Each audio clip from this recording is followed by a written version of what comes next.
안녕하십니까. 부동산 전략가들의 신성민입니다. 오늘 또 구독자분들에게, 시청자분들에게 새로운 소식을 전달해 드리고자 오늘 방송을 준비했는데요. 최근에 부동산 시장이 많이들 불안을 하실 겁니다. 그래서 오늘은 부동산 시장, 특히 아파트 시장은 어떤 식으로 흘러갈지, 그리고 내 집 마련을 한다면 언제쯤 내 집 마련을 하는지, 이 부분에 대해서 얘기를 한번 해보고자 합니다. 많은 사람들이 부동산 가격이 하락한다 또는 부동산 가격이 상승한다 말들이 정말 많죠. 그런데 시간이 지나 보면은 부동산 시장은 어떻게 흘러왔는지 누구나 다 판단을 하게 됩니다. 그런데 부동산 가격이 하락하는 가장 큰 이유로는 인구 감소, 그리고 두 번째가 대출 규제라든가 경기 침체 상황, 이 부분을 많이들 얘기를 합니다. 이 부분을 한번 살펴볼까요? 부동산 가격이 하락한다는 사람들의 가장 큰 이유 자체가 첫 번째가 인구 감소라고 했습니다. 인구 감소 자체가 그러면은 부동산 가격에 어떠한 영향을 미치는지 제가 한번 살펴볼게요. 자, 서울은 어찌됐든 인구가 꾸준하게 감소하고 있습니다. 자, 지금 현재 표에서 보시는 바와 같이 2012년도까지는 그나마 상승을 하다가 2012년도 이후에 꾸준하게, 작년이죠, 2024년도까지 꾸준하게 인구가 감소해서 지금은 서울 인구가 1000만이 안 됩니다. 지금 표로 봤을 때는 한 940만 명 이 정도 되는 것 같은데, 자, 2012년도 이후로 꾸준하게 인구가 줄었다면은 당연히 부동산 가격도 꾸준하게 가격이 하락해야 되는데, 서울의 부동산 가격, 특히 아파트 가격은 어떻게 됐나요? 물론 여러 가지 요인은 있겠지만 2013년도 이후부터 꾸준하게 부동산 가격은 상승했을 겁니다. 언제까지?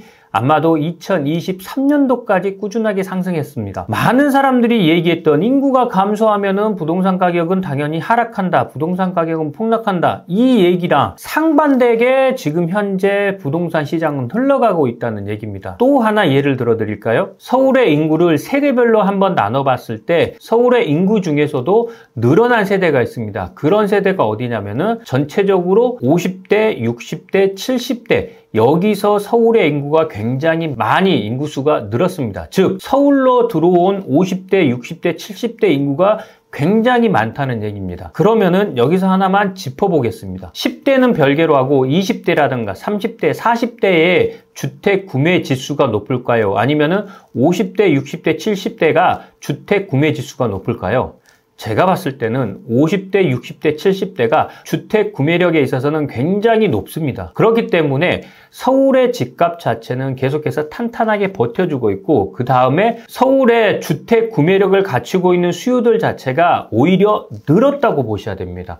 어떻게 보면은 그렇기 때문에 서울의 집값이 버텨주고 부동산 가격이 더 상승할 수 있었습니다. 이렇게 인구가 감소하는 부분하고 주택 가격이 하락하는 부분하고는 어떻게 보면은 상관관계는 그렇게 크지는 않습니다. 다만 인구가 이렇게 꾸준하게 계속해서 감소한다면은 아마도 20년 후 또는 30년 후에는 분명하게 주택 가격에도 영향을 미칠 겁니다. 왜 그러냐면은 지금 태어난 세대들 또는 2012년도 이후에 인구수가 줄었기 때문에 2012년도 이후에 태어난 사람들 자체, 신생아들이겠죠? 이런 신생아들 자체가 30년 후에 또는 40년 후에는 주택 구매력을 갖추고 있는 주택 구매 수요로 바뀌기 때문에 주택 구매 수요자 자체가 20년 후 또는 30년 후에는 그만큼 줄어들기 때문에 그때부터는 집값이 어느 정도는 하락에 영향을 많이 미칠 겁니다. 그렇지만 지금 당장에 5년, 10년 안에서는 그런 영향 자체는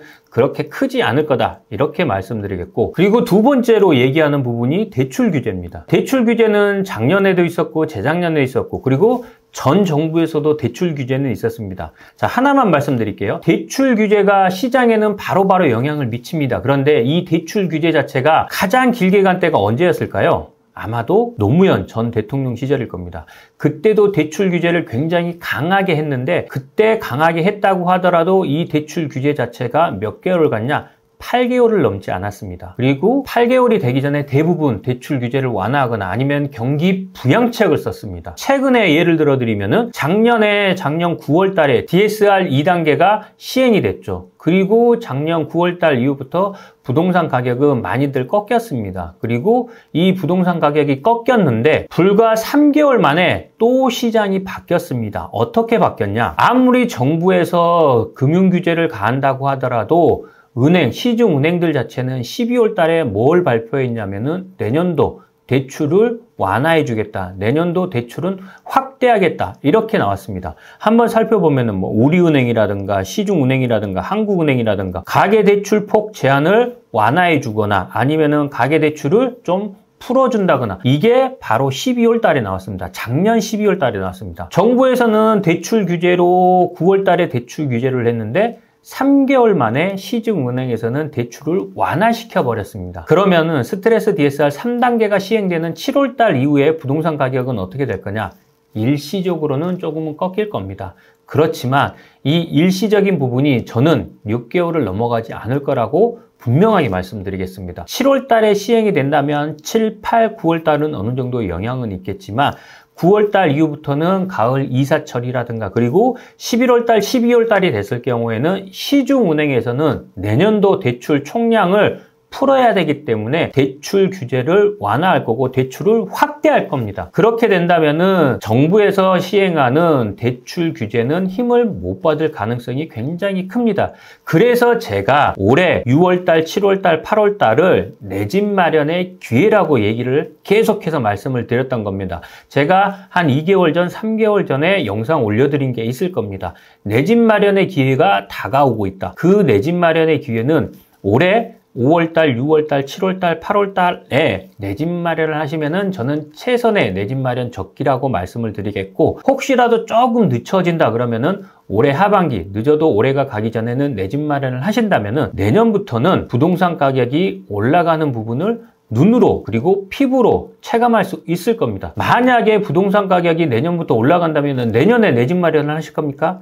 내년에 내 집 마련을 하게 되면 늦다는 얘기입니다. 그렇기 때문에 올해 5월달, 6월달, 7월달을 내 집 마련의 최적기라고 생각을 하시고 내 집 마련을 하시는 게 좋고 늦어도 올해 하반기에는 꼭 내 집 마련을 하라는 전략을 꼭 짜셔라 이렇게 말씀을 드리고 싶은 겁니다. 반면에 주택가격이 상승한다는 사람들 이런 사람들을 보면은 가장 많이 하는 얘기가 뭐냐면은 공급 부족입니다. 그리고 두 번째로는 전세 가격 상승입니다. 지금 현재 공급 부족은 올해는 피부로 와닿지 않을 겁니다. 올해 서울의 아파트 공급 물량은 굉장히 많습니다. 평균적으로 한 3만 세대가 넘어가고 3만 5천 세대가 넘어가기 때문에 평균적인 입주 물량이 있기 때문에 올해는 공급이 부족하다는 것을 못 느끼실 겁니다. 그런데 내년부터는 어떻게 되냐면은 서울의 아파트 입주 물량 자체가 5천 세대 미만입니다. 그리고 2027년, 2028년에는 공급 물량이 더 줄어듭니다. 즉 서울의 아파트가 공급되는 시기는 2026년, 27년, 28년이 지난 2029년 이후에나 아파트 공급이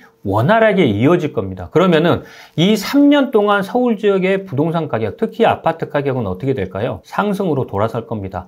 그래서 제가 내년부터는 아파트 가격이 그리고 부동산 가격이 올라갈 거라고 계속해서 말씀을 드리는 겁니다. 그리고 하나 더 말씀을 드린다면은 올해 서울 지역에서 재개발 재건축으로 관리처분 인가가 떨어지는 개수가 59개 구역이 있습니다. 그리고 이 59개 구역의 조합원 수가 5만 4천 세대 정도가 됩니다. 즉 올해 또는 내년에 관리처분 인가가 떨어지고 이주하고 철거에 들어가는 물량 자체가 5만 4천 세대란 얘기입니다. 가뜩이나 내년부터 공급이 부족한데 철거되는 물량이 약 5만 4천 세대가 철거가 된다면 가장 먼저 시장에 영향을 미치는 게 뭘까요? 임대 가격입니다. 이렇게 철거된 사람들이 내 집을 사거나 아니면은 대부분 임대로 들어가기 때문에 가장 영향을 많이 받는 게 임대 시장입니다. 지금 현재 서울의 임대 시장 같은 경우에는 특히 전세 시장 같은 경우에는 계속해서 상승하고 전세 물건이 없습니다. 물론 전세 사기 여파도 있지만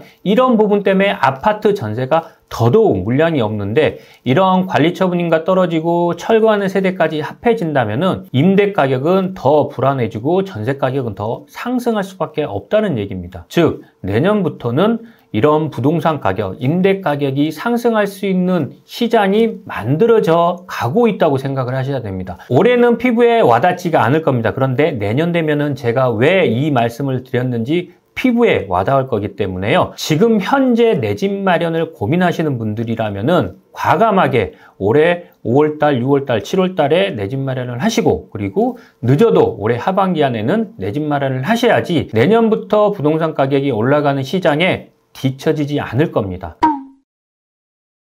오늘은 부동산 가격이 하락한다는 사람들이 그리고 하락한다는 걱정을 하시는 분들이 정말 많아가지고 이 부분을 좀 설명을 해드리고자 오늘 방송을 준비했는데요. 물론 100% 제 말이 맞을 수는 없습니다. 시장 상황에 따라서 그리고 지금 현재 정치권의 상황에 따라서 많은 변수들이 있기는 합니다. 그렇지만 변하지 않는 변수는 있습니다. 공급 부족이라든가 전세 가격이 계속해서 상승하는 부분은 변하지 않는 현실입니다. 그리고 이런 현실들은 내년에 크게 와닿기 때문에요. 올해는 꼭 내 집 마련을 하셨으면 좋겠다는 취지에서 오늘 방송을 준비하였고요. 그래도 내 집 마련 시기를 모르겠다. 그러면 어떤 지역을 들어가야 되는지 모르겠다 하시는 분들은 위에 나가는 전화번호나 아래 고정 댓글에 보시면은 상담 신청을 할 수가 있기 때문에요. 상담 신청을 하시게 된다면은 시청자분들이 고민하고 있는 부분을 속 시원하게 해결해 드리고 어떤 식으로 내 집 마련을 전략해야 되는지 자세하게 알려드릴 테니까요. 많이들 이용해 주시고 다음 이 시간에도 더 좋은 내용으로 찾아뵙도록 하겠습니다. 감사합니다.